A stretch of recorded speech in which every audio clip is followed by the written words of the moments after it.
Bismillahirrahmanirrahim. Alhamdulillahi wahdah. Wassalatu wassalamu ala rasulillah.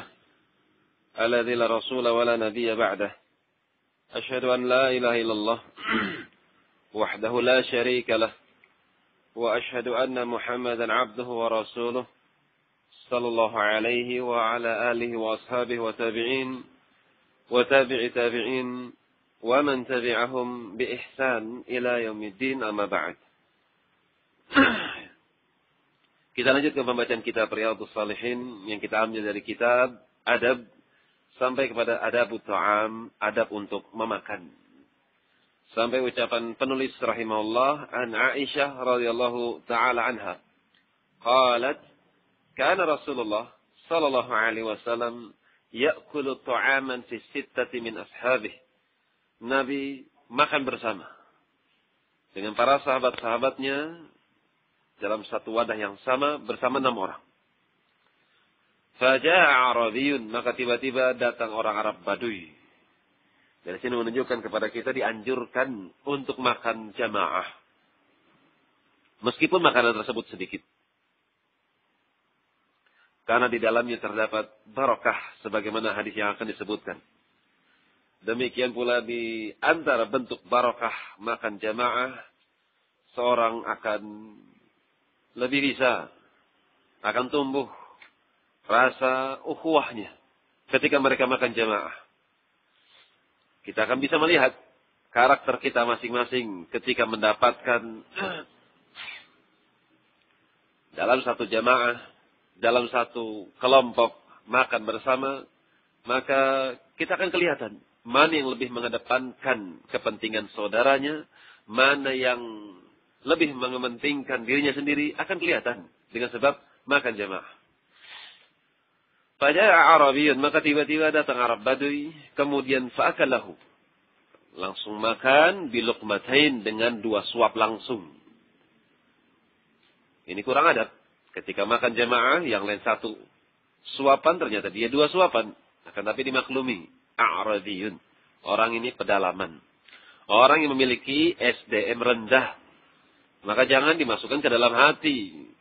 Bagi mereka orang-orang yang punya nilai lebih, memiliki akal yang lebih tajam, maka tidak sepatutnya untuk merendahkan saudaranya yang mereka kurang dalam pemahaman terhadap din, urusan agamanya. Oleh sebab itu Allah Subhanahu wa taala mengajarkan akhlak, mengajarkan adab kepada hamba-hambanya yang mukmin, wa ibadur rahman, dan mereka hamba-hamba Allah Ar-Rahman, yamshuna 'alal ardi haunan. Mereka adalah hamba-hamba Allah yang berjalan di atas muka bumi haunan, penuh dengan ketawaduan. Ini sifat-sifat hamba Allah Ar-Rahman. Dan hamba Allah terbagi menjadi 3. Hamba Allah secara umum, hamba Allah secara khusus, dan hamba Allah secara khusus yang paling terkhusus, istimewa. Hamba Allah secara umum adalah apa yang telah Allah ciptakan, maka mereka adalah hamba-hamba Allah. Wa kulluhum atihi yaumal qiyamati 'abdan. Semuanya akan datang nanti di hari kiamat menuju Allah Subhanahu wa taala dalam keadaan sendiri-sendiri dan dalam keadaan mereka semua hamba. Mereka semua adalah hamba-hamba Allah, mukminan kana au kafiran. Apakah dia mukmin? Apakah dia kafir? Apakah dia benda mati atau benda hidup? Maka semuanya adalah hamba Allah. Bumi, langit beserta isinya. Mereka semua makhluk dan hamba-hamba Allah Subhanahu wa taala. Ini hamba Allah yang sifatnya umum. Adapun hamba Allah yang sifatnya khusus, yaitu mereka orang-orang mukmin semata. Orang kafir tidak masuk di dalamnya. Di antaranya firman yang sudah kita baca tadi. Wa ibadur rahman, hamba-hamba Allah Ar-Rahman, hamba-hamba Allah khusus. Mereka memiliki sifat-sifat yang khusus. Di antara sifat mereka, alladzina yamshuna 'alal ardi, yang mereka berjalan di atas muka bumi haunan. Maka mereka adalah orang-orang yang haun, orang-orang yang merendahkan diri mereka karena Allah. Mereka rendahkan diri mereka kepada saudara mereka mukmin, saudara mereka muslim. Haunan karena Allah Subhanahu wa taala. Wa idza khatabahumul jahilun, Kalau ada orang-orang bodoh berbicara dengan mereka, wa qalu salaman, maka mereka akan mengucapkan dengan ucapan yang menyelamatkan, bukan ucapan-ucapan yang akan membekaskan penyakit ke dalam hati mereka. Ini sifat mereka, hamba-hamba Allah yang khusus, ibadur rahman, hamba-hamba Allah ar-Rahman. Adapun hamba Allah yang paling khusus, terkhusus, maka mereka para anbiya, para nabi.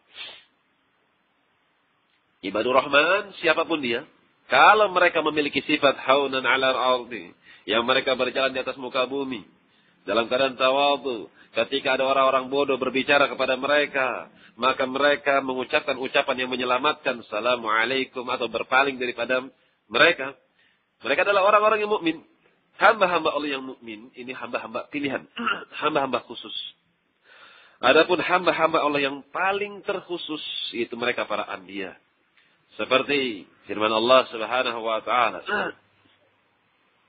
Subhanalladzi asra bi'abdihi lailan minal masjidil haram ila masjidil aqsa.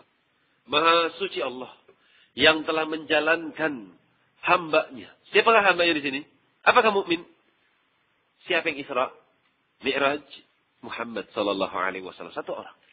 Atau ketika Allah berfirman tentang Nuh alaihissalam, innahu 'abdan syakuran. Sesungguhnya dia adalah hamba yang bersyukur. Siapakah hamba di situ? Apakah seluruh kaum mukminin?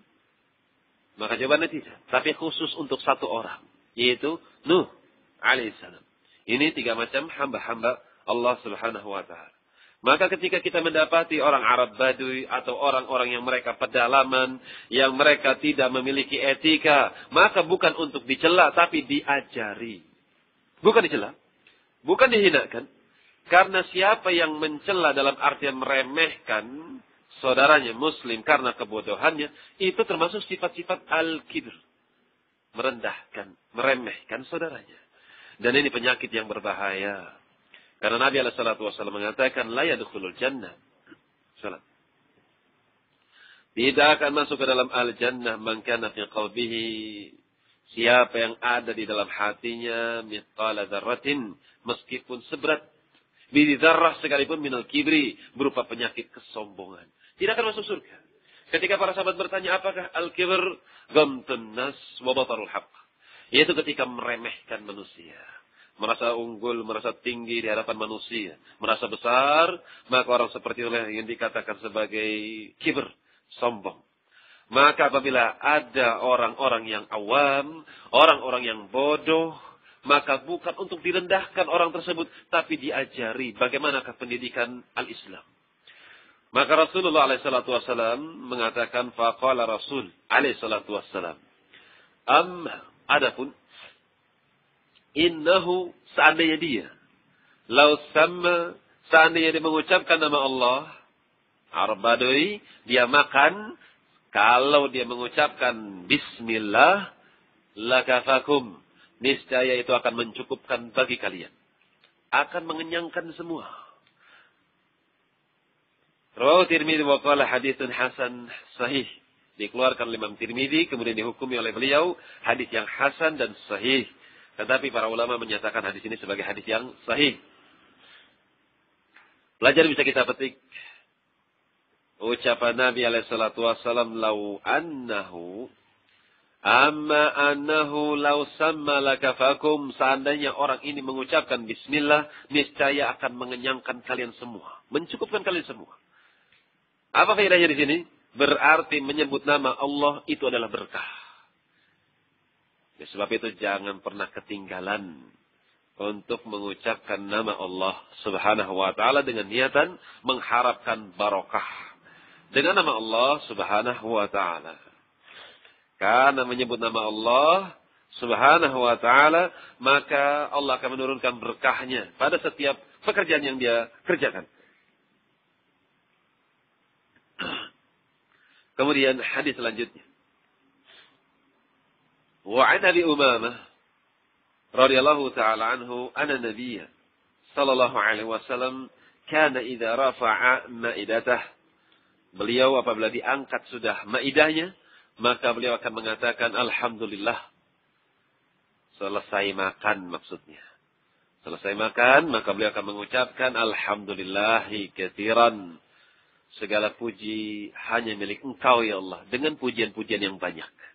Thayyiban, dengan pujian-pujian yang paling baik.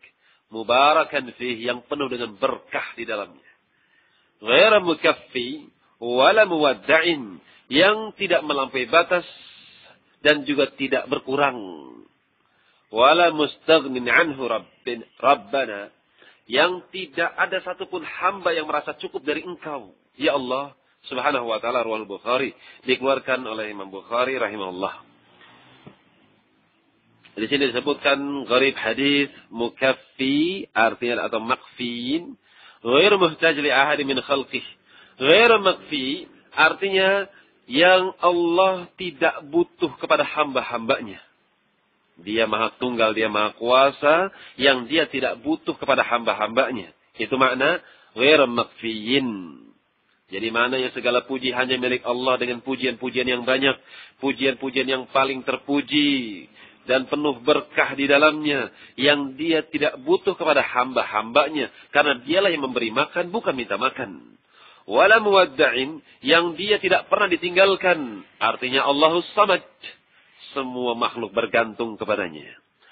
Wala mustaghnin anhu rabbuna, yang tidak ada satupun makhluk yang merasa cukup darimu ya Allah, artinya semua orang butuh. Tidak ada yang merasa tidak butuh kepada Allah subhanahu wa ta'ala.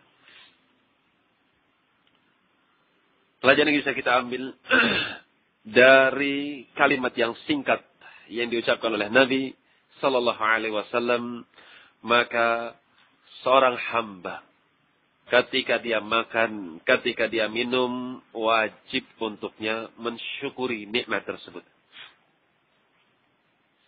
Berarti telah dimudahkan untuknya berupa rezeki. Mulai daripada penanaman biji sampai dia tumbuh, sampai dia bersemi, apakah itu biji-bijian atau itu buah-buahan, yang kemudian keluar buah tersebut, kemudian sampai ke meja makanmu setelah diolah menjadi beras, setelah diolah menjadi roti, kemudian sekarang sampai ke meja makananmu, maka i'lamu, ketahuilah, itu kemudahan dari Allah subhanahu wa ta'ala untuk dirimu. Berapa banyak mereka manusia yang Allah subhanahu wa ta'ala tumbuhkan biji-bijian, buah-buahan, yang manusia mengolahnya dengan menjadikan makanan, ternyata ada di antara saudara-saudara kita tidak sampai ke meja makan mereka. Kelaparan. Maka sudah selayaknya bagi siapa yang diberikan rizki berupa makanan, ternyata sampai ke meja makanan yang berupa hidangan-hidangan yang dia siap menyantapnya, diberikan kesehatan, kemudahan untuk memakannya, maka ketahuilah, dari awal rizki tersebut tumbuh, rizki tersebut ada di tangan orang, kemudian disampaikan sampai ke meja makan kamu, maka itu kemudahan yang Allah berikan untuk dirimu. Sudah sepatutnya untuk bersyukur terhadap nikmat tersebut. Sebagaimana Nabi SAW mengatakan, alhamdulillahi katsiran, tayyiban mubarakan fih, ghairu makfiin, wala muwadda'in, wala mustaghni anhu rabbuna. Demikian rasa syukur Nabi SAW. Dan siapa yang mengucapkan kalimat alhamdulillah saja semata, berhenti, subhanallah. Al-Islam adalah agama yang samhah, toleransi, mudah bagi mereka orang-orang yang meyakini kalimat tauhid, la ilaha illallah Muhammad Rasulullah, yang tidak akan bisa dipisahkan dua kalimat tersebut. Di antaranya seorang yang kata Nabi SAW memakan sebuah makanan atau minuman. Makanan, to'am, itu bisa buat dijadikan minuman. Oleh sebab itu Allah subhanahu wa ta'ala berfirman tentang Talut dan Jalut. Allah firmankan, faman syariba minhu falaysa minni. Allah akan memberikan ujian akan adanya sebuah sungai. Maka siapa yang minum dari sungai tersebut airnya, syariba, minum, daripada sungai tersebut, falaysa minni, maka dia bukan pasukanku, kata Jalut. Kata Talut, ya, Raja Talut, yang ketika itu melawan Jalut. Maka siapa yang minum di antara kalian, maka dia bukan pasukanku. Akan tapi waman lam yat'amhu fa innahu minni. Siapa yang tidak memakannya, Allah menggunakan kalimat falam yut'imhu, tidak memakannya. Padahal air. Allah berbicara tentang sungai. Tapi dengan kalimat ta'ima. Ta'ama yat'imu. Makan dan minum sama saja. Maka Nabi SAW mengatakan, Innallaha la yarda. Sesungguhnya Allah Subhanahu wa taala akan benar-benar ridha anil abdi, dari seorang hamba, idza akalahu aklatan aw syariba minhu syurbatan fahamidah. Bagi hamba yang dia memakan suatu makanan atau minum suatu minuman, kemudian dia fahamidah, kemudian dia mengucapkan alhamdulillah. Masya Allah. Allah ridha. Allah meridha melihat seorang hamba yang apabila dia makan, selesai, habis makanannya. Kemudian hamba tersebut mengagungkan Allah dengan memuji namanya alhamdulillah. Dengan meyakini bahwasanya tidaklah ada nikmat kecuali datang dari Allah. Tidak pula ada nikmat kecuali ini semua diberikan kemudahan oleh Allah. Maka diakui nikmat tersebut zahiran wa batinan. Dia katakan alhamdulillah, subhanallah. Orang yang mengucapkan hanya sekadar alhamdulillah dengan lisannya, tapi hatinya dia hadir, dia yakin ini semua pemberian datang dari Allah, maka Allah akan betul-betul ridha kepada hamba tersebut. Dua kalimat syahadat, demikian pula tidak akan bisa dipisahkan. Oleh sebab itu Nabi SAW menyebutkan, Bunyal Islamu ala khamsin. Islam itu dibangun di atas 5 rukun. Syahadat an la ilaha illallah wa anna Muhammadar Rasulullah. Yang pertama syahadat la ilaha illallah Muhammad Rasulullah. Yang kedua syahadat Muhammad Rasulullah. 2 kalimat yang dihitung 1. Nabi sebutkan 5. Dalam ayat tersebut atau dalam hadis tersebut disebutkan 5 sendi. Padahal kalau dihitung 6. Syahadat la ilaha illallah 1. Wa asyhadu anna Muhammad Rasulullah 2. Wa iqamis shalah wa ita'iz zakah wa shaumi Ramadan wa hajjil bait. Ada 6. Akan tapi Nabi SAW menjadikan 1 kalimat syahadatain. Anta syahada atau syahadati an la ilaha illallah wa anna Muhammadar Rasulullah. Persaksian bahwasanya tidak ada ilah yang hak untuk diibadati kecuali Allah semata. Dan Muhammad adalah Rasul alaihi salatu wassalam daripada Rasul-Rasul Allah. Utusan Allah. Kenapa demikian? Dijawab oleh mereka para ulama. Karena kalimat la ilaha illallah Muhammad Rasulullah musahhahun lil amali, adalah pembenar bagi seluruh amalan-amalan. Setiap amalan yang tidak ada landasan la ilaha illallah Muhammad Rasulullah mardud, dia akan tertolak. Kalimat la ilaha illallah tidak ada sesembahan yang hak untuk diibadati kecuali Allah semata. Apa maknanya? Dia hanya menghadapkan wajahnya kepada Allah. Dia tidak mau menoleh ke kiri dan ke kanan. Yang dia hadapkan hanyalah kepada Allah Subhanahu wa ta'ala. Dia tobat, dia takwa, dia salat. Hanya untuk Allah semata. Dia tinggalkan perkara-perkara yang lain. Maknanya adalah ikhlas. Tidak mengharapkan apa-apa, hanya untuk Allah semata. Tidak mengharapkan apa-apa kecuali hanya kepada Allah Subhanahu wa ta'ala. Itulah makna la ilaha illallah. Ikhlas. Yang kedua, Muhammad Rasulullah, maka siapa yang cuma bermodalkan ikhlas, tapi tidak sesuai dengan contoh Muhammad SAW, mardud, itu pun akan tertolak.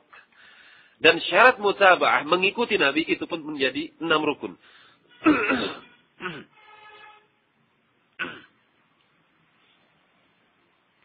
Syarat mutaba'at, mengikuti Rasul Sallallahu Alaihi Wasallam, itu pun terbagi menjadi 6 rukun.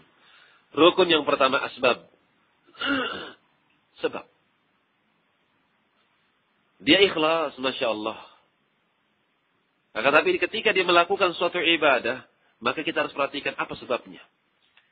Kalau sebabnya sebab yang syar'i, maka dia akan dinilai sebagai amalan yang makbulah amalannya, diterima. Tapi kalau sebabnya tidak syar'i, maka dikhawatirkan akan menjadi bid'ah, dhalalah. Contoh, salat tahajud. Salat tahajud dalam syariat al-Islam sangat ditekankan. Bahkan Allah Subhanahu wa ta'ala mewajibkan untuk nabinya, wa minal laili fatahajjat bik. Pada sebagian malam hendaknya kamu tahajud, wahai Muhammad sallallahu alaihi wasallam. Asa rabbuka ayyab'atsaka maqaman mahmudan, karena diharapkan pasti niscaya Allah Subhanahu wa ta'ala akan mengangkat derajatmu maqaman mahmudan, kepada derajat yang paling terpuji, bisa memberikan syafaat kepada manusia. Sebabnya apa? kamu lakukan tahajud. Karena Allah akan mengangkat derajatmu menuju derajat yang paling tinggi dan paling terpuji. Maka Nabi tahajud. Ini wajib untuk beliau, sunnah untuk umatnya. Tapi kalau seorang hamba, dia pengen sholat tahajud, bagus. Sunnah muakkadah. Akan tapi ketika ditanya kenapa kamu sholat tahajud, kebetulan sekarang atau nanti malam, atau hari ini, bertepatan dengan hari proklamasi 17 Agustus 45. Sekarang sudah sekian tahun negara kita merdeka. Saya ingin tahajud. Apakah syar'i seperti ini? Maka jawabannya tidak. Atau dikatakan saya nanti malam pengen tahajud. Loh kenapa? Karena nenek saya ulang tahun genap 80 tahun usianya. Apakah syar'i seperti ini? Maka jawabannya tidak. Maka dikhawatirkan tahajud yang dia lakukan akan menjadi bid'ah. Karena sebabnya salah. Kalau sebabnya dia tahajud, ingin mendoakan untuk dirinya, ingin mendoakan untuk keluarganya, syar'i kalau begitu. Tapi kalau semata-mata niatan tujuannya untuk mengulang tahun dirinya, bapaknya, ibunya, kakeknya, keluarganya, negaranya, maka sebab seperti itu tidak pernah disyariatkan oleh Muhammad SAW. Dikhawatirkan akan masuk kepada bid'ah dalalah. Kemudian rukun yang kedua, al-qadr, bilangan. Seorang yang mukhlis, tapi kalau dia tidak memperhatikan bilangan yang telah ditetapkan oleh Muhammad SAW, maka mardud. Contoh salat. Seorang yang ikhlas, Masya Allah, semangat mujahadah, bersungguh-sungguh di jalan Allah Subhanahu wa Ta'ala. Di akhir-akhir usia, dia ingin menambah kebaikan-kebaikan dengan mensucikan hatinya, membersihkan, membenahkan dari kesyirikan. Dia ikhlaskan seluruh amalan. Akan tapi ketika sholat subuh dia tambah bilangan rakaatnya menjadi 3. Apakah syah? Maka jawabannya tidak. Karena orang ini telah menambah. Tidak memperhatikan bilangan yang telah ditetapkan oleh Muhammad sallallahu alaihi wasallam. 2 sudah. Yang pertama sebab, yang kedua adalah bilangan. Yang ketiga adalah al-jinsu, jenis. Contoh, sebentar lagi kita akan masuk bulan haji. Idul Id. Idul apa? Idul Adha. Idul Adha. Masya Allah sudah masuk Dhul Hijjah. Dia ingin berkurban. Berkurban disyariatkan oleh Allah dan Rasulnya. Tapi jenis daripada kurban itu pun telah ditetapkan.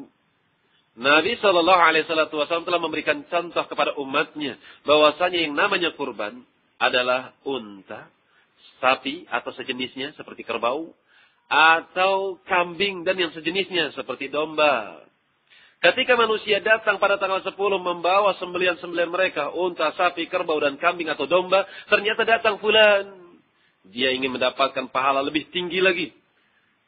Akhirnya dia bawa jerapah. Misalnya. Tinggi kan? Pahalanya lebih tinggi lagi. Apakah syah?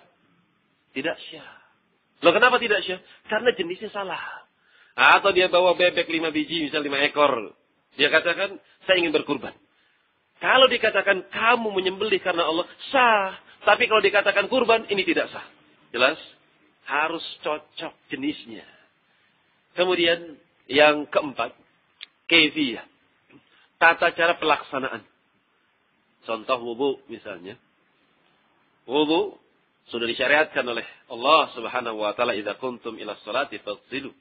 Apabila kalian hendak melakukan salat, maka faghsilu. Cucilah wajah kalian, tangan kalian ilal marafiq sampai kepada sikut. Akan tapi ketika dia melakukan wudu, dia cuci tangannya, dia cuci dengan air, tapi tata cara yang tidak pernah dicontohkan oleh Muhammad sallallahu alaihi wasallam. Kalau Rasulullah alaihi wasallam mulai dengan tangan, kemudian kumur, madmadah wastansyaq, kemudian dengan wajah, kemudian tangan, kepala sambil kepada telinga, kemudian kaki. Ternyata dia berubah. Dia berwudu tapi dengan tata cara dirinya sendiri. Dia mengucapkan Bismillahirrahmanirrahim. Kemudian dia cuci kakinya. Dia cuci kepalanya. Dia cuci perutnya. Dengan niatan wudu. Apakah bisa? Maka jawabannya tidak. Dia harus perhatikan kepada tata cara. Kaifiyah. Kemudian yang keberapa? 5. Al-waqt. Waktu pelaksanaan. Ini pun tidak boleh diremehkan.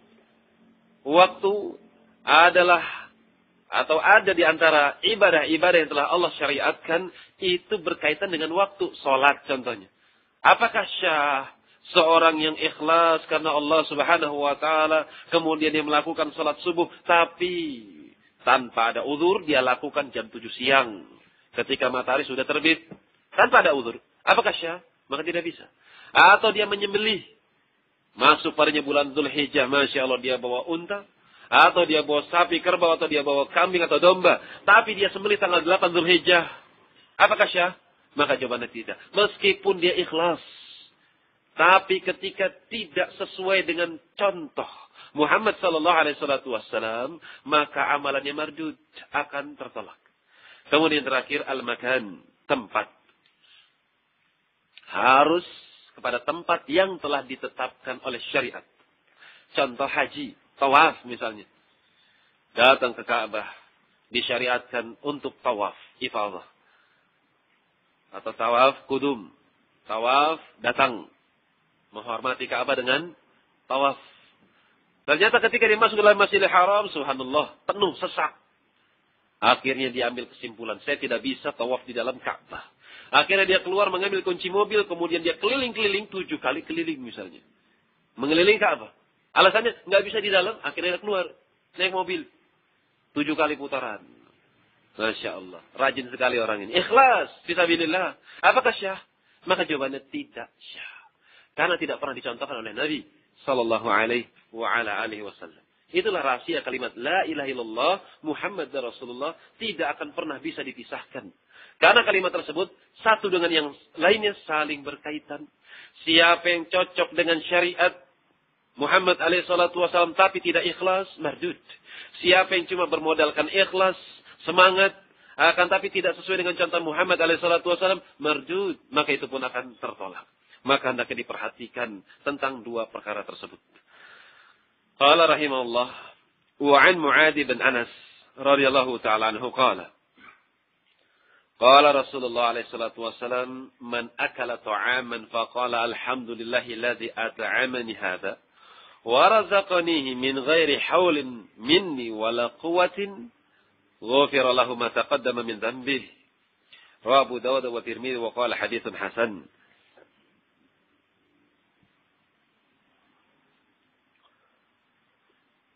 Kata Rasul atau kata Imam Nawawi rahimahullah,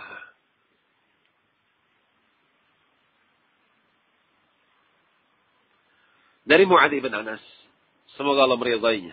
Beliau mengatakan, qala Rasulullah alaihi salatu wasallam bersabda,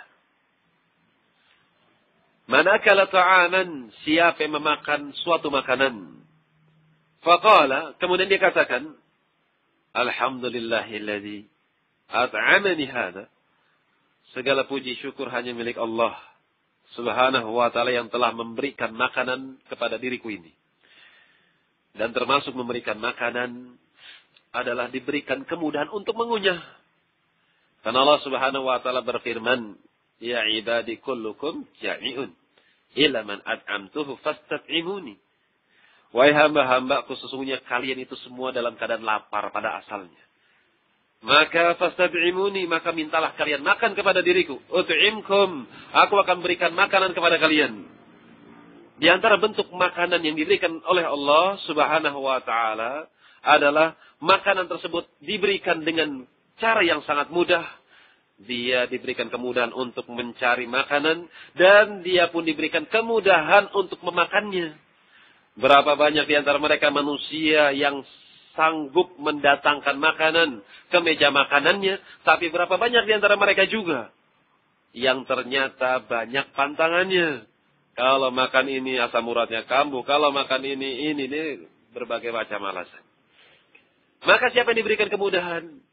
Kalau makan ini tidak berpengaruh, kalau makan itu tidak berpengaruh, maka ini termasuk kemudahan dari Allah Subhanahu wa ta'ala untuk dirinya. Bukan hanya untuk mendapatkannya mudah, tapi dalam mengunyahnya pun mudah.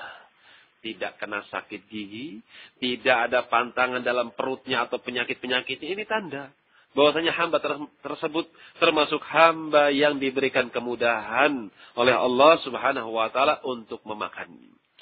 Maka sudah selayaknya untuk memuji Allah Subhanahu wa ta'ala bagi mereka hamba-hamba yang dimudahkan untuk memakan makanan. Alhamdulillah, puji-pujian hanya milik Allah. Alladzi at'amani hadza, yang telah memberikan makananku atau yang telah memberikan makanan kepada diriku ini. Wa razaqanihi, yang telah memberikan rizki kepadaku min ghairi haulin minni wala quwwah, yang tanpa ada daya dan upaya daripada diriku. Karena semua itu mudah. Kemudahan-kemudahan itu datang dari Allah Subhanahu wa ta'ala. Manusia cuma bisa berusaha. Mencari ini, mencari itu. Tapi kalau takdir yang menetapkan dia dapat atau tidak dapatnya, itu semua kekuasaan Allah Subhanahu wa ta'ala. Maka siapa yang mengucapkan hal ini dengan penuh keyakinan, ghufira lahu ma taqaddama min dzambih, maka akan dihapus bagi hamba tersebut apa-apa yang telah berlalu dari dosa-dosanya. Dikatakan riwayat Abu Daud dan Tirmizi, dikatakan oleh Imam Nawawi, hadis yang hasan. Dan sebagian ulama menghasankannya. Belajar bisa kita ambil daripada hadis tersebut. Hadis ini menunjukkan kepada kita akan agungnya, besarnya anugerah Allah Subhanahu wa ta'ala kepada hamba-hambanya. Kenapa dikatakan agung? Kenapa dikatakan besar? Perhatikan. Seorang yang mengucapkan nama Allah, bersyukur kepada Allah Subhanahu wa ta'ala, Allah akan membukakan pintu rahmat kepada hamba tersebut. Di manakah pintu rahmatnya? Siapa yang mengucapkan doa ini, dihapus dosa-dosa kecilnya. Bukan dosa besar. Karena kalau dosa besar, itu butuh kepada taubat. Yang dihapus adalah dosa-dosa kecilnya. Lafaz-lafaz hadis yang mengatakan ghufira lahu ma taqaddama min dzambi, ghufira lahu ma taqaddama min dzambi, maka yang dimaksud adalah dosa-dosa kecil, bukan dosa-dosa besar. Karena dosa besar itu butuh kepada kalimat taubat.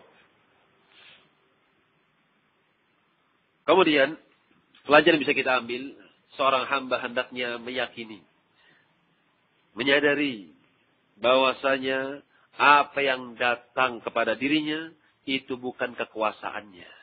Akan tapi fadlullahi alaih. Keutamaan dari Allah atas hamba tersebut. Bukan semata-mata ini hasil jerih payah saya. Kalau bukan karena saya, kalau bukan ini dan itu. Selalu menyandarkan kepada sebab. Tidak pernah melihat kepada siapa yang telah memudahkan sebab. Inilah dangkalnya tauhid. Kurangnya, minimnya tauhid. Seorang hamba ketika dia hanya berpatokan kepada sebab. Tidak melihat kepada yang telah memberikan kemudahan berupa sebab. Dia mendapatkan rezeki memang betul dengan sebab dia bekerja. Akan tapi siapa yang memberikan kemudahan? Ketika dia bekerja ternyata dia mendapatkan uang. Ketika berniaga ternyata banyak pembelinya. Siapa yang mengatur? Maka jawabannya Allah Rabbul Alamin. Bukan dirinya. Kemudian termasuk pelajaran yang bisa kita petik daripada hadis tersebut, yaitu kabar gembira bagi mereka orang-orang mukmin. Kabar gembira bagi mereka orang-orang mukmin bahwasanya mereka mendapatkan keutamaan yang besar, keutamaan yang banyak. Oleh sebab itu Allah Subhanahu wa taala mengatakan dalam firman-Nya, "Wa basyiril mu'minin." Berikanlah kabar kepada mereka orang-orang mukmin. Bi anna lahum, sesungguhnya bagi mereka akan mendapatkan maghfirah, akan mendapatkan ampunan dari Allah Subhanahu wa taala bagi mereka orang-orang yang mau beriman. Di antara bentuk keimanan, seorang hamba meyakini bahwasanya rizki semua hanya di tangan Allah. Apa yang datang kepada dirinya itu adalah fadlullah alaih. Keutamaan dari Allah Subhanahu wa taala atas dirinya yang hendaknya dia bersyukur. Kalau dia bersyukur, maka itu lambang ampunan dari Allah Subhanahu wa taala. Kenapa dikatakan lambang ampunan dari Allah? Karena Nabi mengatakan, Alhamdulillahilladzi, setelah sampai selesai, min ghairi haulin minni wala quwwah, apa jawabannya? Ghufirallahu ma taqaddama min dzambi. Maka siapa yang bersyukur, dia akan mendapatkan ampunan dari Allah Subhanahu wa taala. Di antara dari ayat Al-Qur'an yang menguatkan ucapan Nabi ini, yang menguatkan petikan faedah ini, yaitu firman Allah Subhanahu wa taala, "Wa ma kana Allahu yaf'alu bi'adzabikum." Sesungguhnya Allah tidak akan mengadab kalian in syakartum, kalau kalian bersyukur kepadanya. Jelas sekali. Ma yaf'alullahu bi'adzabikum. Allah tidak akan mengadab kalian in syakartum. Kalau kalian bersyukur. Dan siapa yang bersyukur? Masya Allah. Ini menunjukkan kepadanya bahwasanya fadlullah alaih. Allah subhanahu wa ta'ala memberikan keutamaan pada dirinya. Karena Allah telah mengumumkan. Lain syakartum lazidannakum. Apabila kalian bersyukur, maka kami akan tambah. Kami akan tambah nikmat yang sudah ada pada diri kalian. Kami akan langgengkan nikmat yang sudah ada pada diri kalian. Dan kami akan dekatkan nikmat yang masih jauh pada diri-diri kalian. Wallahu ta'ala alam bissawab. Isyanya berapa?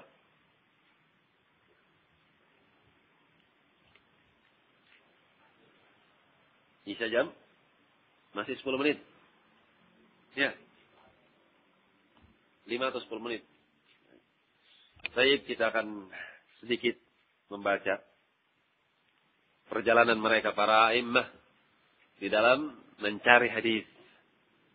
Perjalanan mereka para ulama ketika mereka mencari kemuliaan, mencari fadilah, keutamaan dari Allah Subhanahu wa taala sehingga mereka menjadi imam-imam, pemimpin-pemimpin agama. Sebab itu Allah berfirman sebagaimana sudah kita katakan pada kajian yang telah lalu, wa ja'alna minhum a'immatan yahduna bi amrina lamma sabaru wa kanu bi ayatina yuqinun. Demikianlah kami telah jadikan kepada mereka Bani Israel a'immah, pemimpin-pemimpin, imam-imam agama. Yahduna bi amrina, yang mereka memimpin manusia dengan amrina, perintah kami, Quran wa sunnah, kitabullah. Kenapa mereka bisa menjadi pemimpin? Lamma sabaru, ketika mereka sabar. Apa sabar di sini? Sabar kata Imam As-Sa'di rahimahullah, sabar fi talabul ilm. Sabar ketika mereka menuntut ilmu.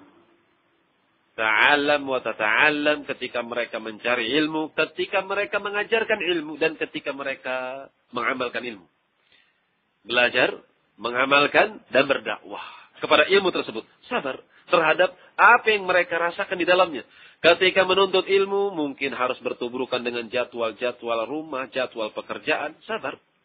Ketika dia mengamalkan ilmu, mungkin akan sedikit merugikan keduniaannya, menurut kacamata zahirnya, bukan menurut agama. Karena menurut agama tidak akan ada sesuatu pun yang akan mengurangi rizki seorang hamba ketika seorang hamba mengamalkan ilmu. Tidak akan.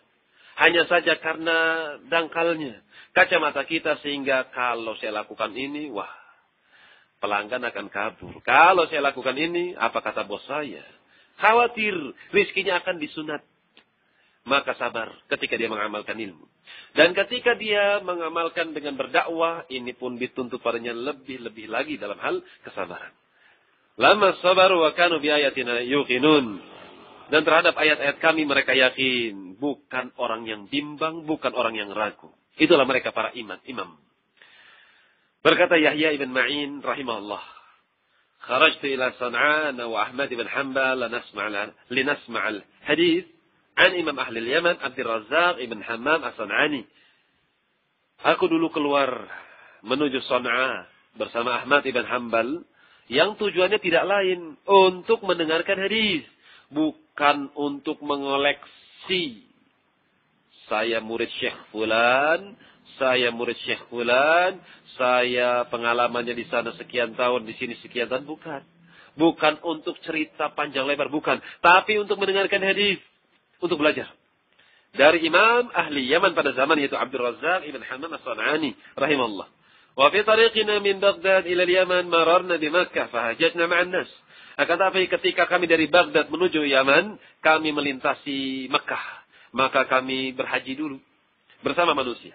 Fa baina ana fi tawaf id laqitu Abdul Razzaq ibn Hammam wa huwa yatufu bil bait. Ketika saya sedang tawaf, kata Yahya bin Ma'in, keliling, tiba-tiba saya melihat ada Imam Abdul Razzaq sedang tawaf di Ka'bah, ikut haji juga. Wa kana qad hajja fi dzalikal 'am, beliau haji pada tahun tersebut. Fa salamtu alaih, maka aku ucapkan salam kepadanya. Wa akhbartuhu anna ma'i fi safari Ahmad ibn Hanbal, dan setelah saya berbincang-bincang, saya kabarkan bahwasanya saya berjalan dari Baghdad menuju Yaman untuk berjumpa dengan Anda, dan yang menemani safar saya adalah Ahmad ibn Hanbal rahimahullah. Apa kata beliau rahimallah? Fada'a li Ahmad wa athna alaihi khairan. Maka Imam Abdul Razak rahimallah memuji Ahmad bin Hanbal dan mendoakan kebaikan. Perhatikan rahmatnya Ahlus Sunnah kepada Ahlus Sunnah. Ahlus Sunnah sesama Ahlus Sunnah, mereka adalah orang-orang yang saling merahmati. Jangankan kepada Ahlus Sunnah, kepada Ahlus Sunnah yang lain, kepada binatang. Kenapa disebutkan dalam hadis la yastaghfiru fa inna li talibil ilmi la yastaghfiru. Sesungguhnya bagi mereka para penuntut ilmu akan dimohonkan ampunan bagi mereka, untuk mereka para penuntut ilmu hatta haitan fil bahr, sampai-sampai ikan di lautan pun ikut beristighfar untuk para penuntut ilmu. Kenapa demikian?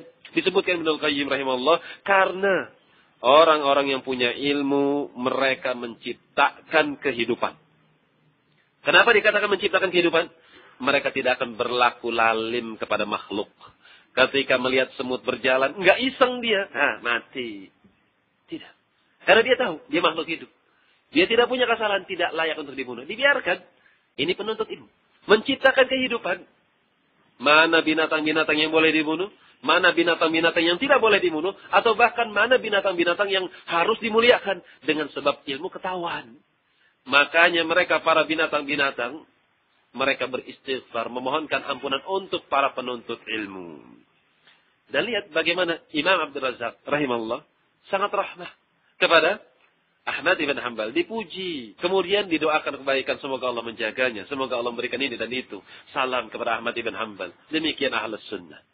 Sebagaimana dikatakan Syekhul Islam Ibn Taimiyah, Ahlus Sunnah mereka adalah orang-orang a'rifun nasi bil haqqi wa arhamun nasi bil khalqi. Ini kata beliau, ucapan yang sangat masyhur. A'rifun nas bil haqqi, manusia yang paling mengenal tentang hak. Ini hak, ini batil, ini rancu, ini syubhat, dan ini adalah perkara yang jelas, yang wadih, kelihatan. Ini adalah betul-betul sunnah, ini adalah betul-betul hizbiyat, ketahuan. Siapa yang bisa melihatnya? Ahlus Sunnah. Karena mereka adalah orang-orang yang paling paham terhadap kebenaran. Hakun, paling tahu. Karena mereka betul-betul memuliakan Quran dan memuliakan hadis. Mereka hafal Quran, hafal hadis, kenal. Makanya mereka adalah orang-orang yang paling kenal kepada hak. Dan arhamun nas bil khalqi. Dan manusia yang paling rahmat kepada makhluk. Bukan kepada manusia, tapi kepada makhluk. Binatang pun ikut merasakannya. Buktinya, kalau kita melakukan penyembelihan, apa kata Nabi? Wal yuhidda ahadukum syafratah. Maka hendaknya ditajamkan dulu pisaunya, jangan tumpul. Kemudian ada adab yang lain, jangan menampakkan pisau tersebut di hadapan hewan sembelihan. Subhanallah. Sebagai bentuk rahmat kepada mereka, binatang-binatang ternak yang akan disembelih. Ini kepada hewan. Lantas bagaimana dengan kepada manusia? Kita akan sebutkan nanti dalam kitab-kitab adab. Ketika sakit dijenguk, ketika bersin diucapkan yarhamukallah, ketika diundang kita harus datangi. Memasukkan kebahagiaan ke dalam hati seorang muslim. Diajarkan dalam Islam. Bukan kepada muslim saja, tapi kepada seluruh makhluk. Ikut merasakan rahmatnya seorang Ahlus Sunnah. Sudah saya? Kayak ada yang ngatan tadi. Saya kita akan lanjutkan kisah ini, enggak rampung-rampung ini. Pada lain kesempatan, wa akhiru da'wana alhamdulillahi rabbil alamin. Subhanakallahumma rabbana wa bihamdik asyhadu an la ilaha illa anta astaghfiruka wa atubu ilaik. Tafadhalu barakallahu fikum.